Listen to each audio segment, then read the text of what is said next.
Juste avant que la vidéo commence, tu dois absolument savoir que tu peux récupérer une formation gratuite Assure ton bull market comme un pro et en plus de ça un accès VIP au contenu exclusif. Défile dans la description de cette vidéo, clique sur le premier lien juste ici, clique sur obtenir gratuitement, remplis ce formulaire, trade sur notre plateforme partenaire BitGet et obtiens le contenu VIP qui te permettra de trader à mes côtés en suivant mes stratégies et un accès VIP sur mon Discord. Également, tu recevras automatiquement mon top 5 altcoin pour 2024. Tu peux retrouver une vidéo qui t'explique tout dans la description. Juste ici, bon visionnage. Bonjour à tous, j'espère que vous allez bien. On se retrouve pour le brief du vendredi 12 avril 2024. On se fera un point Bitcoin, Ethereum. Vous avez choisi en commentaire d'analyser Ondo. On va analyser ça aujourd'hui. Je remets du coup BGB contre BAT qui est revenu en commentaire hier. Donc n'hésitez pas à voter pour la prochaine analyse. Ça sera pour lundi et aussi à me proposer des altcoins à analyser dans les prochains briefs. Alors, du coup, le Bitcoin qui toujours met de la pression sur les résistances ici, au contact de cette résistance au niveau des 71 000, 72 000 $. C'est plutôt positif, c'est beaucoup plus positif de mettre de la pression sur les résistances que de mettre de la pression sur les supports. Le support ici, en l'occurrence, ça serait par exemple la trendline juste ici, on en est loin. Donc le marché va plutôt essayer de mettre de la pression sur les résistances. On pourrait ici y voir au final un triangle ascendant, par exemple comme ceci. Tac, hop et hop. Petit triangle ascendant que je vais bien tracer. Voilà. Vous voyez un petit peu l'idée de la chose comme ceci pour faire une continuation haussière. Ok. L'objectif de toute façon, c'est au minimum d'aller récupérer les stop loss au-dessus des 74 000 $. Ok. Et ce qui va être important et très intéressant par la suite, c'est de voir le comportement du prix au-dessus de la TH. Parce que si jamais on break et que ça faiblit comme ça serait pas bullish. Ok. Ce qu'il faut encore une fois, c'est ne plus réintégrer les sommets qui sont cassés. Si on casse et qu'il n'y a plus de réintégration, à ce moment-là, on a la confirmation qu'on reprend une phase de momentum qui est forte. Là, le Bitcoin pourra réaccélérer. Ok. En revanche, si Bitcoin casse et encore une fois il réintègre, ça c'est l'information qu'il est faible et qu'on est toujours en train ici de sortir les vendeurs sur ces sommets et que tôt ou tard cette trendline qu'on est en train de créer, elle se fera liquider et qu'il y aura un retour du prix sous les 59 000, ce qui déclencherait une correction majeure sur l'ensemble du marché. À mon avis, ce ne sera pas un top définitif, mais ça serait une correction généralisée. Pour ça qu'il ne faudrait pas réintégrer ce sommet. Vous vous souvenez, on est venu chasser les stops ici de cette zone. On avait vu en H4 hop, avec la prise de stop, mais pour l'instant, il n'y a aucune structure baissière. Ce qui serait baissier pour le Bitcoin, c'est de former pour moi un M ici en faisant quelque chose comme ça après la chasse au stop. Donc pour moi, je ne vois pas une structure baissière après la chasse au stop. Je n'ai aucune raison de me dire que Bitcoin va dumper actuellement. Je le vois plutôt aller chercher au-dessus des 74 000 $. D'un point de vue technique, ça me paraît être la zone la plus cohérente à l'instant T. Maintenant, encore une fois, on n'oublie pas que ce marché est en train de créer des tonnes de creux ici, des creux et des creux et des creux. Donc, il y a des tonnes de stop et de liquidation qui sont en train de s'accumuler plus bas que le marché pourrait potentiellement aller chercher une fois qu'il aura simplement décidé de liquider les vendeurs. S'il y a une faiblesse au niveau du momentum, l'objectif, ce sera de faire un nettoyage de toutes les zones que vous voyez ici. Ok, donc faut être assez vigilant quand même. Mais dans l'idée, pour moi, ça reste plutôt bullish. Pas beaucoup de changements depuis hier, on en a parlé, mais la zone de rechargement de short du dernier mouvement ici, enfin de ce sommet, est assez importante, puisque si on est en train de former un top, on va probablement faire quelque chose comme ça. Ok. Et du coup, pour aujourd'hui, je vous invite vraiment à surveiller, et surtout autour de la session US, c'est la chose la plus importante, c'est ici, ça se verra peut-être mieux en H4, je pense que oui. C'est, vous voyez, la consolidation qu'on est en train de faire juste ici. On a la borne basse, on a la borne haute. Je vais juste changer de couleur. Hop. Comme ceci. Vous voyez, on est en train de consolider. Ce qui serait un signal sur lequel il faudrait faire attention, c'est si jamais le marché vient récupérer les stops au-dessus de ces sommets ici et qu'on réintègre, là, on pourrait potentiellement donner vie à un mouvement plus baissier. Ok. Donc ça, il faut vraiment surveiller ici à ce que le prix ne fasse pas simplement au niveau de ce range déviation, réintégration pour faire une cassure baissière. À ce moment-là, l'objectif, ce sera de revenir tester le petit creux d'imbalance ici qu'on a laissé traîner sous les stops juste ici. Donc entre 69 300, 69 600. C'est une excellente zone hein, si jamais pour faire de la continuation si ça tient. En revanche, si jamais on fait ça, c'est-à-dire la chasse au stop et on pète cette zone, à ce moment-là, l'objectif ce sera de venir récupérer tous les stops sous les 67 300. Je rappelle également, c'est important mais je le rappelle, que pour moi, il n'y a aucun signal de correction vraiment profond en mode on va sous 59 000 $ tant que le Bitcoin ne casse pas les 64 600. Parce qu'en fait, cette dynamique ici, cette structure de trendline reste intacte tant que le creux des 64 400 est maintenu. Si jamais, imaginons qu'on est en train de faire quelque chose comme ça et que ici on pète ce creux, là oui, on sera dans un mouvement pour moi de correction plus profond et on viendra combler ces imbalances et pourquoi pas chercher le premier arrêt. Mais en dehors de ça, perso, je ne vois rien de baissier actuellement. Quand on regarde les fundings, par exemple, la dernière fois qu'on était au même prix ici à 71 000, c'était là. On avait des fundings en moyenne élevés à 0,06, 0,08, ça dépend des plateformes. Dans certaines plateformes, c'est monté jusqu'à 0,08. Là, actuellement, on est au même endroit. Regardez les fundings. 0,01, funding négatif. On est à 0,01 également. Donc, le sentiment n'est clairement pas le même que lorsqu'on était ici. Ce qui m'invite à penser que cette fois-ci, il y a possiblement toutes les raisons de penser que, ok, là, on va y aller. Récupérer tous les stops au-dessus de l'ATH. D'un point de vue sentiment, c'est pas du tout la même chose. On voit que sur cette reprise haussière, il y a vraiment beaucoup de doutes actuellement. Pas plus de choses à dire pour ma part actuellement d'un point de vue Bitcoin, sincèrement. Donc surveillez bien la zone 72 800, 67 600. Encore une fois, je le répète, mais faire une structure baissière ici, ce serait vraiment pas top si jamais ça se forme. Ça pourrait être un signal comme quand on est en train de former le sommet descendant et que c'est bon, on va y aller, on va corriger et on va faire un gros M-top ici. Mais tant qu'on ne repasse pas déjà dans un premier temps sous les 67 700, enfin qu'on s'installe pas sous les 67 700, personnellement, je vois rien de bearish actuellement et ce que je surveille aujourd'hui sur le Bitcoin, c'est surtout la résolution de cette consolidation ici qu'on est en train de faire qui va être importante. Hein, mais je vous le rappelle, si jamais on fait tac et ça, là, ça pourrait lead une cassure baissière et pourquoi pas essayer de donner du flux baissier si jamais on est en train de faire cette fameuse pattern que je vous montre, déviation, réintégration pour déclencher un petit mouvement baissier. Je pense que j'ai dit tout ce que j'avais à dire. Je regarde les graphiques, mais normalement oui. Ouais, ok. Ouais, pas plus de choses à dire pour ma part sur Bitcoin. Maintenant sur Ethereum. Alors, ici ETH, vous vous souvenez, hier on a parlé d'une zone importante. C'est le gros bloc ici d'imbalance qu'on n'arrive toujours pas à casser. Donc on essaye. On a tenté ici. Malheureusement, on n'y arrive toujours pas. Donc c'est un niveau qui est assez important. Ce qu'il faudrait bien sûr, c'est enfin le breaker pour essayer d'aller récupérer au-dessus des 3811 $. Pour l'instant, on n'y arrive pas. Donc le marché continue de consolider et pour moi, c'est exactement comme hier. C'est-à-dire que tant que Bitcoin ne s'affranchit pas de sa zone de rechargement de short et qu'il ne va pas essayer de faire un nouvel ATH, Ethereum, ça va être compliqué pour lui justement ici de casser la zone d'imbalance pour pouvoir aller plus haut. Maintenant, si Bitcoin arrive à se diriger direction nouvelle ATH, pour moi, Ethereum arrivera à casser ici cette zone d'imbalance et ira chercher les 3811 $. Donc ça va être intéressant. La réaction du Bitcoin ces prochaines heures et ces prochains jours. Également, je rappelle sur Ethereum, pour moi, tant qu'on ne repasse pas sous les 3400 $, il n'y a rien de baissier à l'heure actuelle. La structure haussière essaye de se former et on essaierait de pousser un petit peu plus haut. Ce qui serait baissier, encore une fois, c'est d'être venu récupérer les stops et de casser les 3400, là où il y aura un signal baissier pour faire de la continuation baissière. Donc surveillez bien les 3400 $ et aussi la résolution définitive de cette résistance à 3680 $. Et en H4, ici rapidement, rien d'autre à dire honnêtement. Pour moi, encore une fois, on travaille des imbalances haussières, important de les maintenir. Pour l'instant, c'est maintenu. Tant que ces imbalances sont maintenus, je ne vois pas de correction plus profonde. Par contre, si on les perd, hein, c'est-à-dire que si on perd les 3460, à ce moment-là, je pense qu'on pourrait pousser sous les 3300 et on verra si cette zone permet de sauver Ethereum ou non. À mon avis, si jamais on retourne sous 3400, honnêtement, ça sent pas super bon. C'est pour ça que pour moi, il faut absolument maintenir cette zone pour tenter d'aller pousser plus haut, 3811 $, etc. Donc ouais, pas plus de choses à dire également pour Ethereum. Donc franchement, le marché est un peu mou en ce moment, il n'y a pas beaucoup de volatilité.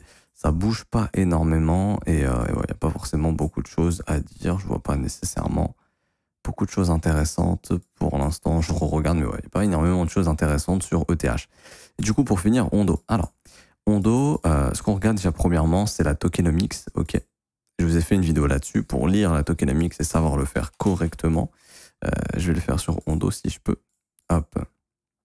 Alors la tokenomics, c'est quoi? C'est les jetons, comment les jetons vont être release, c'est-à-dire comment les jetons vont arriver sur le marché, etc. Comment l'inflation va se mettre en place sur le token. Donc là, ici, on peut voir que pour l'instant, actuellement, bon, ici, le site ne donne pas énormément d'informations, il n'y a pas la data. Mais en tout cas, les infos qu'on a, c'est que la période de vesting, c'est-à-dire au moment où les tokens vont être release, ce sera 1 an après la sortie du token. Donc grosso modo, le token, il est sorti actuellement. Il est sorti en janvier 2024. Donc là, le site nous dit que, OK, l'inflation, ça va commencer en janvier 2025. Donc ça, c'est bien. C'est-à-dire que les investisseurs qui ont investi avant la sortie du projet, donc en seed, etc., etc., d'ailleurs, ils ont acheté à 1 centime à peu près, ils vont commencer à récupérer leur token en janvier 2025. Donc eux, ils vont pouvoir dump en janvier 2025, sachant qu'ils ont acheté à 1 centime, donc ils sont en x84 actuellement. Un peu moins de x84, mais voilà, ils ont un gros multiplicateur, donc ils ont envie de prendre leurs bénéfices. Sauf qu'ils vont pouvoir le faire qu'en janvier 2025. Donc là, ça veut dire que jusque janvier 2025, il y a très peu de pression vendeuse possible, puisque tous les investisseurs vont récupérer leurs tokens dans assez longtemps. Donc là, dans très longtemps, ce qui fait qu'on pourrait avoir une dynamique haussière d'ici là. Et donc là, c'est ce qu'on est en train de faire actuellement. On a une dynamique haussière qui s'est clairement mise en place, et pour l'instant, je ne vois rien de baissier ici. C'est-à-dire que la dynamique, elle est clairement toujours haussière. Est-ce que c'est-à-dire qu'il faut nécessairement acheter? Pas forcément, ça dépend de vous. Si vous avez une idée de trade en tête, par exemple, on peut très bien se dire, OK, moi j'achète ici, je stoppe au niveau du dernier creux et je vais aller chercher plus haut. Ça peut être une idée de trade comme une autre, OK. Si vous êtes investisseur, est-ce que la capitalisation, vous la trouvez intéressante? Ça veut dire que là, actuellement, on a une capitalisation qui est de 1 milliard 200 millions à peu près. Est-ce que vous estimez que c'est une capitalisation honnête ou est-ce que c'est déjà surévalué? Ça, encore une fois, c'est à vous de voir. On peut voir que si tous les tokens étaient dilués, on aurait une capitalisation de 8 milliards 300 millions. Donc c'est un peu beaucoup quand même. C'est-à-dire que le jour où tous les tokens sont dilués, pour rester à 80 centimes de dollars, il faudrait avoir un market cap de 8 milliards. Et donc ici, personnellement, oui, je pense que ça peut encore progresser. Je pense que c'est un projet qui peut avoir un market cap plus important, mais c'est surtout au niveau du comportement du prix, en fait, où, on va pas se mentir, graphiquement, c'est haussier. Et du coup, comment optimiser son entrée? C'est assez simple. Dans une idée de suivi de tendance, ok, l'objectif, c'est d'essayer de rentrer dans les zones de rechargement du dernier creux. Je m'explique. Actuellement, le dernier creux ascendant, il est ici. Ok, le dernier creux qui est venu casser du sommet, etc., etc.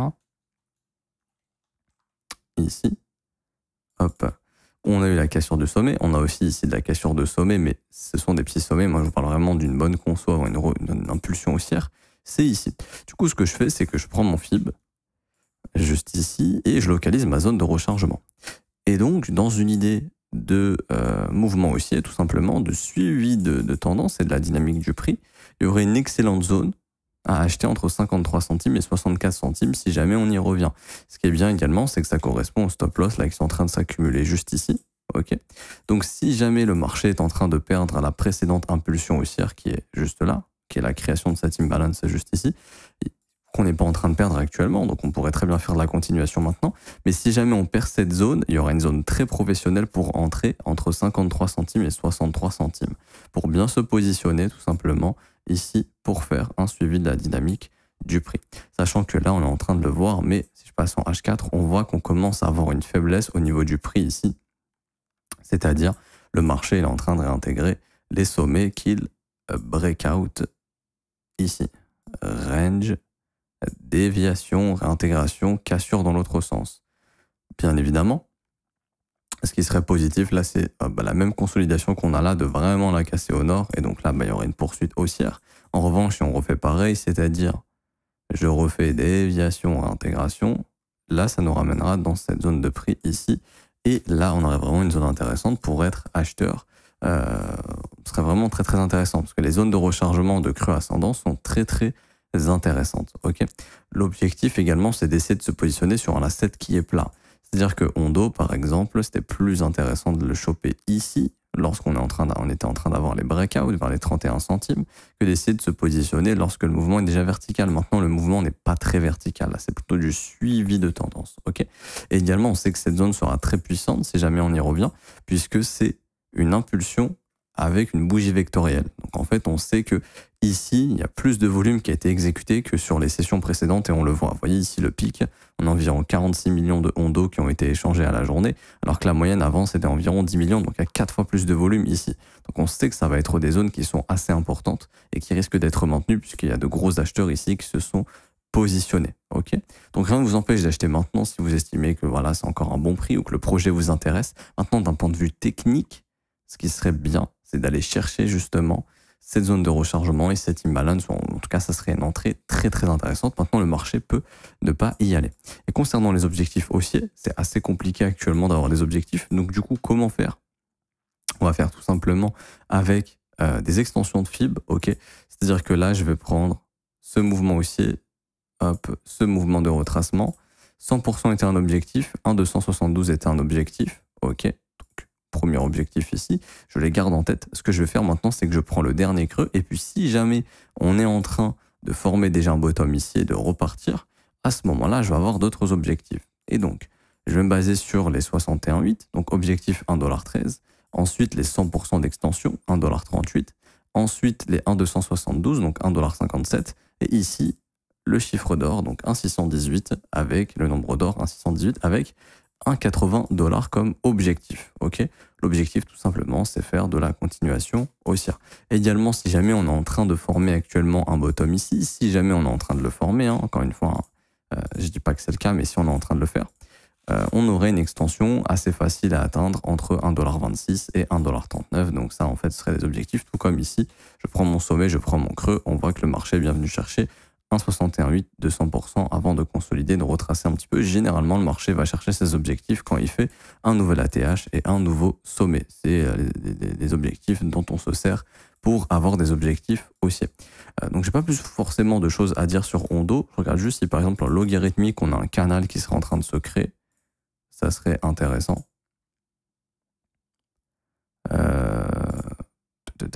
Oui, on peut dire qu'on serait en train de former un canal dans l'idée, comme ceci, et que simplement, une bonne zone d'achat, ça pourrait aussi être le bas du canal, et on voit que ça correspond, vous voyez, à l'imbalance qu'on avait en daily tout à l'heure, et à la zone de rechargement ici. Donc, faire un achat dans le bas du canal, aux alentours des 60 centimes, ce serait plutôt intéressant si jamais on y revient. Et l'objectif, ce serait à chaque fois de prendre des bénéfices sur le haut du canal, retracement bas de canal, on achète, etc., etc., jusqu'à ce qu'il y ait une cassure de celui-ci. Si c'est une cassure haussière, on partira dans un climax run. Donc un climax run, c'est vraiment une accélération de la volatilité et une accélération du mouvement. Et si on casse au sud, à ce moment-là, ce sera un marché qui retracera et qui corrigera une partie de ce mouvement ici. Ok. Donc voilà, mais en tout cas, on voit bien qu'on est à peu près en train de former ici un canal haussier comme ceci, dans lequel le marché est en train de progresser, donc c'est plutôt positif. C'est toujours mieux d'être dans un canal haussier qu'un canal baissier, ça indique que les objectifs sont plutôt haussiers pour les prochaines semaines et les prochains mois. Ok, je m'arrête ici, j'espère que ça vous aura plu. Si c'est le cas, n'hésitez pas à laisser un petit pouce bleu, vous abonner si ce n'est pas déjà fait. Également, vous avez une formation gratuite qui vous attend en commentaire épinglé, c'est le premier lien. Obtiens ta formation et accède au VIP gratuitement pour trader à mes côtés. Vous avez également la possibilité de rejoindre le VIP. Donc ça, c'est le deuxième lien en commentaire épinglé. Il y a une vidéo qui vous explique absolument tout. C'est 100% gratuit également. Pour ceux qui se demandent c'est quoi le VIP, c'est simplement des suivis de trade, des market reviews quasiment quotidiennes, des vidéos exclusives dans votre boîte mail, des assets qu'on surveille pour de l'investissement, pour du swing trading ou du day trading, etc. Les bonnes opportunités vous sont partagées gratuitement dans le Discord pour les membres VIP. Okay, et pour ceux qui veulent rejoindre l'école et se former à mes côtés tous les jours du lundi au vendredi en direct, ça se passe dans l'école. C'est en revanche un abonnement qui est payant. Vous avez des réductions sur les offres plus long terme, 3 mois, 6 mois et 12 mois. On a actuellement jusqu'à 36% de réduction sur l'offre annuelle. C'est sans engagement, vous pouvez annuler le renouvellement quand vous le souhaitez. L'école, pour faire simple, c'est des briefs quotidiens tous les jours en direct du lundi au vendredi. On analyse les marchés ensemble, on voit les opportunités intéressantes ensemble, on parle de gestion du risque, je vous montre des concepts de trading, je réponds à vos questions, j'analyse vos crypto-monnaies. Et également, vous avez accès à une formation de 19 heures qui vous est offerte. Vous apprenez tout sur l'analyse technique, l'order flow, l'analyse fondamentale, la psychologie des marchés, comprendre votre profil de trader et aussi développer votre propre stratégie. On apprend tout ça dans l'école. Donc cours écrit, exercices, examens, quiz et cours vidéo également pour valider vos compétences. Si vous voulez rejoindre l'école, c'est le 4e lien en commentaire épinglé. Rejoindre l'école, école.letronfzco.com. Vous êtes les bienvenus. Je m'arrête ici pour aujourd'hui. On se retrouve, je pense, lundi. Bon week-end à tous. Ciao, ciao.